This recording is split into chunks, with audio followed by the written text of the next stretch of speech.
Sensor ಆದಾಗ ನನಗೆ ತುಂಬಾ ಬೇಜಾರಾಯ್ತು. ಯಾಕಂದ್ರೆ ಸೆನ್ಸಾರ್ ಅವರು ಬಾಂಗ್ಲಾದೇಶಿ ಅನ್ನೋ ಪದ ಉಪಯೋಗಿಸ್ಬೇಡಿ, ರೋಹಿಂಗ್ಯ ಅನ್ನೋದು ಉಪಯೋಗಿಸ್ಬೇಡಿ. ಸುಮ್ಮನೆ ಯಾಕೆ ಸರ್ ಇದು ಬೇರೆ ಸಿನಿಮಾದಲ್ಲೆಲ್ಲ ಉಪಯೋಗಿಸ್ತಾ ಇರಲ್ಲ, ಇಲ್ಲ ಅದು ಕಂಪ್ನಿ ಪ್ರೋಟೋಕಾಲ್ ಇದೆ. ಇಲ್ಲ ಸರ್, ಹೆಂಗಾಗತ್ತೆ? ತುಂಬಾ ಫೈಟ್ ಆಯ್ತು ನಮ್ಗೆ ಅವ್ರಿಗೆ. ಆಲ್ಮೋಸ್ಟ್ ನಾನೆಲ್ಲೂ ಪ್ರಸ್ತುತ ಯಾವತ್ತೂ ಹೇಳಿಲ್ಲ, ಇವತ್ತು ನಿಮ್ಮ ಮುಂದೆ ನಾನು ಹೇಳ್ತಾ ಇದ್ದೀನಿ. ಆಮೇಲೆ ಕೊನೆಗೆ ಅದು 30% ಯೂಸ್ ಮಾಡಿ 70% ಯೂಸ್ ಮಾಡಿ ಅಂತೆಲ್ಲ ಹೇಳಿದ್ರು. ಸೊ ಇದೊಂದು ಸ್ವಲ್ಪ ವಿಷಾದನೆ ಆಯಿತು ನನಗೆ. ಯಾಕಂದ್ರೆ ನಾವೇನೋ ಒಂದು ರಿಯಲಿಸ್ಟಿಕ್ ಆಗಿ ತೋರ್ಸಕ್ ಹೊರಟಾಗ ನಮ್ಗೊಂದು ಸ್ವಲ್ಪ ನಮ್ಮವರೇ ಬಾಯ್ ಹಾಕ್ಬಿಟ್ರೆ ಏನೋ ಅಂತ ಒಂದು ಸ್ವಲ್ಪ ಇದಾಯ್ತು ನಮಗೆ. ಅದನ್ನ ನಿಮ್ಗೆ ಗಮನಕ್ಕೆ ಹೊಂದ್ತಾ ಇದ್ದೀನಿ ನಾನು, ಅದಕ್ಕೋಸ್ಕರ. ಸೊ ಇವತ್ತು ಬಂದು ಲಾಂಚ್ ಮಾಡ್ಕೊಟ್ಟಿದ್ದಕ್ಕೆ ತುಂಬಾ ಧನ್ಯವಾದಗಳು. ಆಮೇಲೆ ಇನ್ನೊಂದು ನನ್ನ ಪರ್ಸನಲ್ ರಿಕ್ವೆಸ್ಟ್, ನನ್ನ ಪರ್ಸನಲ್ ಅಂದ್ರೆ ಇಡೀ ಭಾರತದ ಚಿತ್ರರಂಗ ಪರವಾಗಿ ನನ್ನ ರಿಕ್ವೆಸ್ಟ್, ನಮ್ಮ ದೇಶ ಇವತ್ತು ಸಿನಿಮಾ ರಂಗ, ಎಸ್ಪೆಷಲಿ ಭಾರತದ ಸಿನಿಮಾ ರಂಗ ಒಂದು 100,000 ಕೋಟಿ ಲಾಸ್ ಆಗ್ತಾ ಇದೆ. ಯಾಕಂದ್ರೆ ವೈದೇಶಿ ತುಂಬಾ ಪ್ರಾಬ್ಲಮ್ ಆಗಿದೆ ನಮ್ಗೆ. ಇವತ್ತು ಸಿನಿಮಾ ಮಾಡ್ತೀವಿ, ನಾಳೆ ಟೆಲಿಗ್ರಾಮಲ್ಲಿ ಬಂದ್ಬಿಡ್ತಾ ಇದೆ. ಅದನ್ನ ತಾವು ದಯವಿಟ್ಟು ಹಂತದಲ್ಲಿ ಮಾತಾಡಿ ನಮ್ಮ ಸಿನಿಮಾದವ್ರನ್ನ ಒಂದು ಸ್ವಲ್ಪ ಸೇವ್ ಮಾಡಿದ್ರೆ ಇನ್ನ ಲಕ್ಷಾಂತರ ಜನಕ್ಕೆ ಕೆಲಸ ಸಿಗುತ್ತೆ. ಇದು ನಿಮ್ ಕೈಲಿ ಆಗುತ್ತೆ ಅಂತ ನಾನು ಭಾವಿಸಿ ತಮ್ಮ ಒಂದು ಮನವಿ, ನನಗೋಸ್ಕರ ಅದು ನಮ್ಮ ಚಿತ್ರರಂಗದ ಪರವಾಗಿ ಅದಕ್ಕೆ ದಯವಿಟ್ಟು ತಮ್ಮ ಗಮನ ತರ್ತಾ ಇದ್ದೀನಿ. We are all blessed to have you. ತುಂಬಾ thank you very much. Censor ಆದಾಗ ನನಗೆ ತುಂಬಾ ಬೇಜಾರಾಯ್ತು. ಯಾಕಂದ್ರೆ ಸೆನ್ಸಾರ್ ಅವರು ಬಾಂಗ್ಲಾದೇಶಿ ಅನ್ನೋ ಪದ ಉಪಯೋಗಿಸ್ಬೇಡಿ, ರೋಹಿಂಗ್ಯ ಅನ್ನೋದು ಉಪಯೋಗಿಸ್ಬೇಡಿ. ಸುಮ್ಮನೆ ಯಾಕೆ ಸರ್ ಇದು ಬೇರೆ ಸಿನಿಮಾದಲ್ಲೆಲ್ಲ ಉಪಯೋಗಿಸ್ತಾ ಇರಲ್ಲ, ಇಲ್ಲ ಅದು ಕಂಪ್ನಿ ಪ್ರೋಟೋಕಾಲ್ ಇದೆ. ಇಲ್ಲ ಸರ್, ಹೆಂಗಾಗತ್ತೆ? ತುಂಬಾ ಫೈಟ್ ಆಯ್ತು ನಮ್ಗೆ ಅವ್ರಿಗೆ. ಆಲ್ಮೋಸ್ಟ್ ನಾನೆಲ್ಲೂ ಪ್ರಸ್ತುತ ಯಾವತ್ತೂ ಹೇಳಿಲ್ಲ, ಇವತ್ತು ನಿಮ್ಮ ಮುಂದೆ ನಾನು ಹೇಳ್ತಾ ಇದ್ದೀನಿ. ಆಮೇಲೆ ಕೊನೆಗೆ ಅದು 30% ಯೂಸ್ ಮಾಡಿ 70% ಯೂಸ್ ಮಾಡಿ ಅಂತೆಲ್ಲ ಹೇಳಿದ್ರು. ಸೊ ಇದೊಂದು ಸ್ವಲ್ಪ ವಿಷಾದನೆ ಆಯಿತು ನನಗೆ. ಯಾಕಂದ್ರೆ ನಾವೇನೋ ಒಂದು ರಿಯಲಿಸ್ಟಿಕ್ ಆಗಿ ತೋರ್ಸಕ್ ಹೊರಟಾಗ ನಮ್ಗೊಂದು ಸ್ವಲ್ಪ ನಮ್ಮವರೇ ಬಾಯ್ ಹಾಕ್ಬಿಟ್ರೆ ಏನೋ ಅಂತ ಒಂದು ಸ್ವಲ್ಪ ಇದಾಯ್ತು ನಮಗೆ. ಅದನ್ನ ನಿಮ್ಗೆ ಗಮನಕ್ಕೆ ಹೊಂದ್ತಾ ಇದ್ದೀನಿ ನಾನು, ಅದಕ್ಕೋಸ್ಕರ.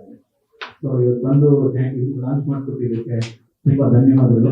ಆಮೇಲೆ ಇನ್ನೊಂದು ನನ್ನ ಪರ್ಸನಲ್ ರಿಕ್ವೆಸ್ಟ್, ನನ್ನ ಪರ್ಸನಲ್ ಅಂದ್ರೆ ಇಡೀ ಭಾರತದ ಚಿತ್ರರಂಗ ಪರವಾಗಿ ನನ್ನ ರಿಕ್ವೆಸ್ಟ್, ನಮ್ಮ ದೇಶ ಇವತ್ತು ಸಿನಿಮಾ ರಂಗ, ಎಸ್ಪೆಷಲಿ ಭಾರತದ ಸಿನಿಮಾ ರಂಗ ಒಂದು 100,000 ಕೋಟಿ ಲಾಸ್ ಆಗ್ತಾ ಇದೆ. ಯಾಕಂದ್ರೆ ವೈದೇಶಿ ತುಂಬಾ ಪ್ರಾಬ್ಲಮ್ ಆಗಿದೆ ನಮ್ಗೆ. ಇವತ್ತು ಸಿನಿಮಾ ಮಾಡ್ತೀವಿ, ನಾಳೆ ಟೆಲಿಗ್ರಾಮಲ್ಲಿ ಬಂದ್ಬಿಡ್ತಾ ಇದೆ. ಅದನ್ನ ತಾವು ದಯವಿಟ್ಟು ಹಂತದಲ್ಲಿ ಮಾತಾಡಿ ನಮ್ಮ ಸಿನಿಮಾದವ್ರನ್ನ ಒಂದು ಸ್ವಲ್ಪ ಸೇವ್ ಮಾಡಿದ್ರೆ ಇನ್ನ ಲಕ್ಷಾಂತರ ಜನಕ್ಕೆ ಕೆಲಸ ಸಿಗುತ್ತೆ. ಇದು ನಿಮ್ ಕೈಲಿ ಆಗುತ್ತೆ ಅಂತ ನಾನು ಭಾವಿಸಿ ತಮ್ಮ ಒಂದು ಮನವಿ, ನನಗೋಸ್ಕರ ಅದು ನಮ್ಮ ಚಿತ್ರರಂಗದ ಪರವಾಗಿ ಅದಕ್ಕೆ ದಯವಿಟ್ಟು ತಮ್ಮ ಗಮನ ತರ್ತಾ ಇದ್ದೀನಿ.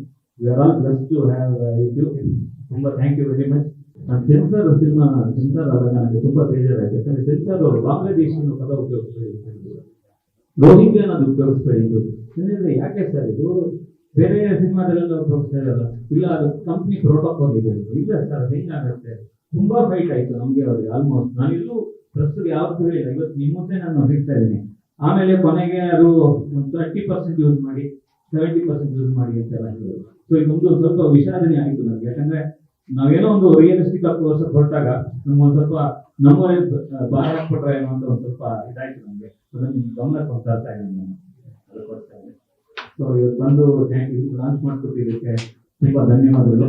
ಆಮೇಲೆ ಇನ್ನೊಂದು ನನ್ನ ಪರ್ಸನಲ್ ರಿಕ್ವೆಸ್ಟ್, ನನ್ನ ಪರ್ಸನಲ್ ಅಂದ್ರೆ ಇಡೀ ಭಾರತದ ಚಿತ್ರರಂಗ ಪರವಾಗಿ ನನ್ನ ರಿಕ್ವೆಸ್ಟ್, ನಮ್ಮ ದೇಶ ಇವತ್ತು ಸಿನಿಮಾ ರಂಗ, ಎಸ್ಪೆಷಲಿ ಭಾರತದ ಸಿನಿಮಾ ರಂಗ ಒಂದು 100,000 ಕೋಟಿ ಲಾಸ್ ಆಗ್ತಾ ಇದೆ. ಯಾಕಂದ್ರೆ ವೈದೇಶಿ ತುಂಬಾ ಪ್ರಾಬ್ಲಮ್ ಆಗಿದೆ ನಮ್ಗೆ. ಇವತ್ತು ಸಿನಿಮಾ ಮಾಡ್ತೀವಿ, ನಾಳೆ ಟೆಲಿಗ್ರಾಮಲ್ಲಿ ಬಂದ್ಬಿಡ್ತಾ ಇದೆ. ಅದನ್ನ ತಾವು ದಯವಿಟ್ಟು ಹಂತದಲ್ಲಿ ಮಾತಾಡಿ ನಮ್ಮ ಸಿನಿಮಾದವ್ರನ್ನ ಒಂದು ಸ್ವಲ್ಪ ಸೇವ್ ಮಾಡಿದ್ರೆ ಇನ್ನ ಲಕ್ಷಾಂತರ ಜನಕ್ಕೆ ಕೆಲಸ ಸಿಗುತ್ತೆ. ಇದು ನಿಮ್ ಕೈಲಿ ಆಗುತ್ತೆ ಅಂತ ನಾನು ಭಾವಿಸಿ ತಮ್ಮ ಒಂದು ಮನವಿ, ನನಗೋಸ್ಕರ ಅದು ನಮ್ಮ ಚಿತ್ರರಂಗದ ಪರವಾಗಿ ಅದಕ್ಕೆ ದಯವಿಟ್ಟು ತಮ್ಮ ಗಮನ ತರ್ತಾ ಇದ್ದೀನಿ.